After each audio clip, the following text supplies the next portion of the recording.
Assalamualaikum warahmatullahi wabarakatuh. Saya Rike Dewi Saputri dari kelas PGMI 2G.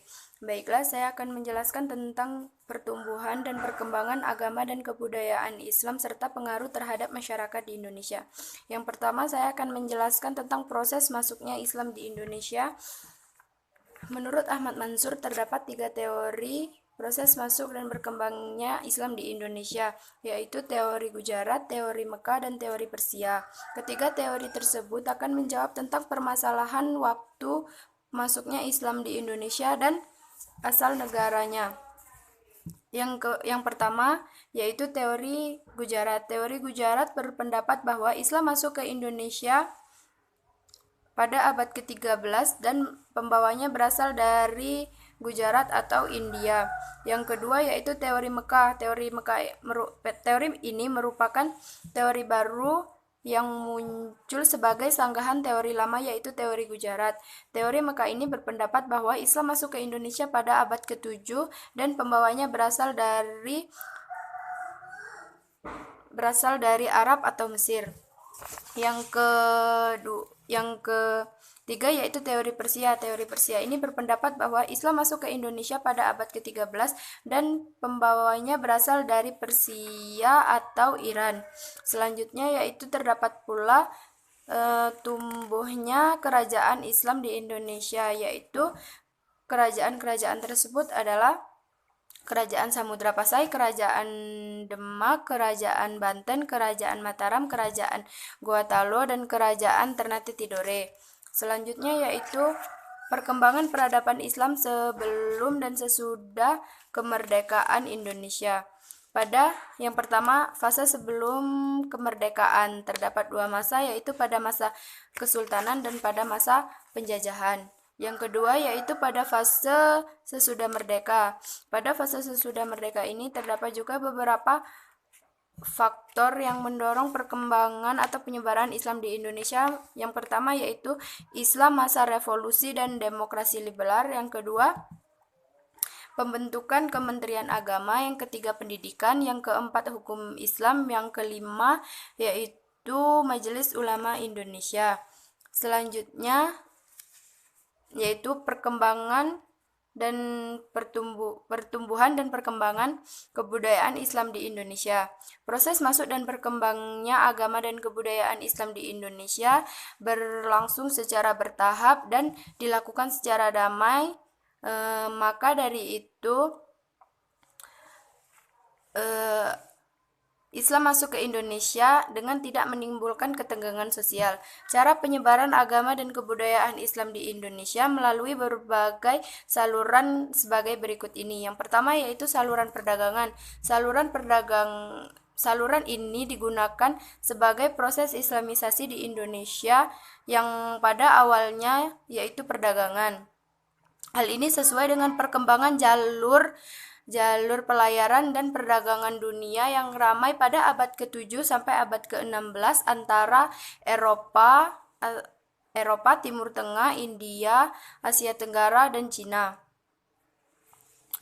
Proses islamisasi perdagangan dipercepat karena oleh situasi politik beberapa kerajaan Hindu pada saat itu, yaitu adipati pesisir yang berusaha melepaskan diri dari kekuasaan kerajaan pusat di Mataram. Pedagang-pedagang tersebut banyak yang menetap di kota-kota pelabuhan dan membentuk perkampungan muslim seperti Pekojan. Yang kedua yaitu saluran pernikahan. Para pedagang yang kedua yaitu saluran perkawinan. Kedudukan ekonomi dan sosial pada saat itu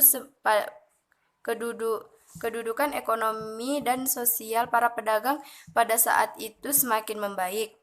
Para pedagang itu menjadi kaya dan terhormat, akan tetapi keluarganya tidak ikut serta di bawahnya.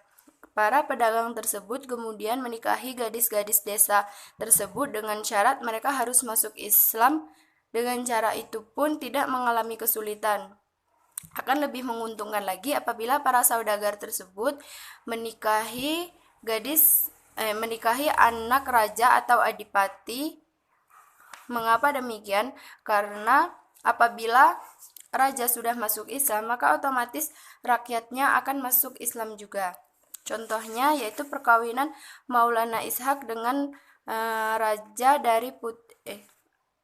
perkawinan Maulana Ishak dengan putri dari Raja Blambangan yang melahirkan Sunan Giri. Yang ketiga yaitu saluran tasawuf. Tasawuf adalah ajaran ketuhanan yang telah bercampur dengan mistik dan hal-hal magis. Biasanya para ahli tasawuf ini mahir dalam hal-hal magis dan mempunyai kekuatan menyembuhkan.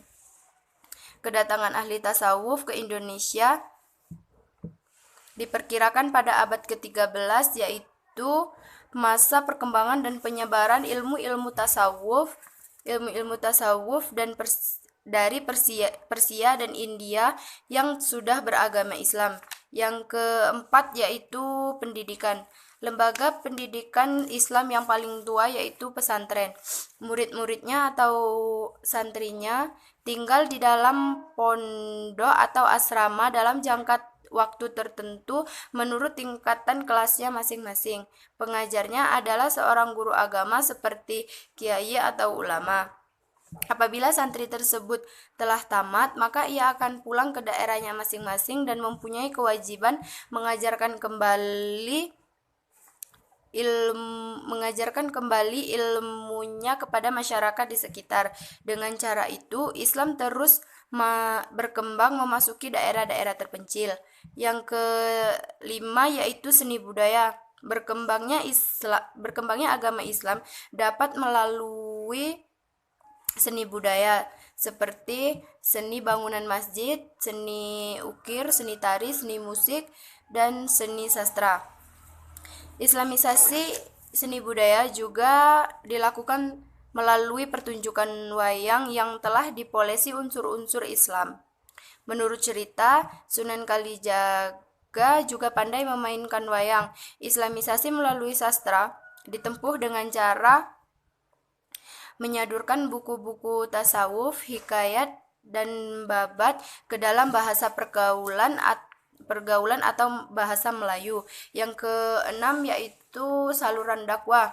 Gerakan penyebaran Islam di Jawa tidak bisa lepas dari peranan Wali Songo. Istilah wali adalah sebutan bagi orang-orang yang mencapai tingkat pengetahuan dan penghayatan Islam yang paling dalam dan sanggup berjuang untuk kepentingan agama tersebut. Para wali songo yang berjuang dalam penyebaran Islam di berbagai daerah di Pulau Jawa adalah sebagai berikut, yaitu yang pertama Maulana Malik Ibrahim, Sunan Ampel, Sunan Derajat, Sunan Bonang, Sunan Giri, Sunan Kalijaga, Sunan Kudus, Sunan Maria, dan Sunan Gunung Jati. Yang selanjutnya yaitu pengaruh pertumbuhan dan perkembangan Islam di Indonesia terhadap masyarakat di Indonesia. Yang pertama yaitu seni budaya, bangunan masjid, seni ukir, dan seni lukis tradisional yang dijumpai pada bangunan masjid kuno dan keraton. Seni tari dan seni musik seperti saudati, yaitu seni tradisional rakyat Aceh yang berupa tarian dan nyanyian. Selain itu juga berkembang seni sastra Islam seperti hikayat, babat, dan suluk. Yang kedua yaitu filsafat dan ajaran agama Islam. Tersusun ilmu yang menguraikan macam peraturan serta hukum guna untuk menerapkan kewajiban masyarakat kepada Tuhannya. Yang ketiga yaitu sistem pemerintahan. Raja diganti dengan sultan. Kedudukan seorang raja tidak bersifat turun-temurun tetapi lebih bersifat demokratis. Yang keempat yaitu sistem kalender. Setelah masuknya Islam di Indonesia, kita lebih mengenal sistem kalender Hijriah. Baiklah, itulah yang bisa saya sampaikan tentang proses masuk dan berkembangnya Islam di Indonesia serta pengaruh terhadap masyarakat di Indonesia. Saya tutup. Wassalamualaikum warahmatullahi wabarakatuh.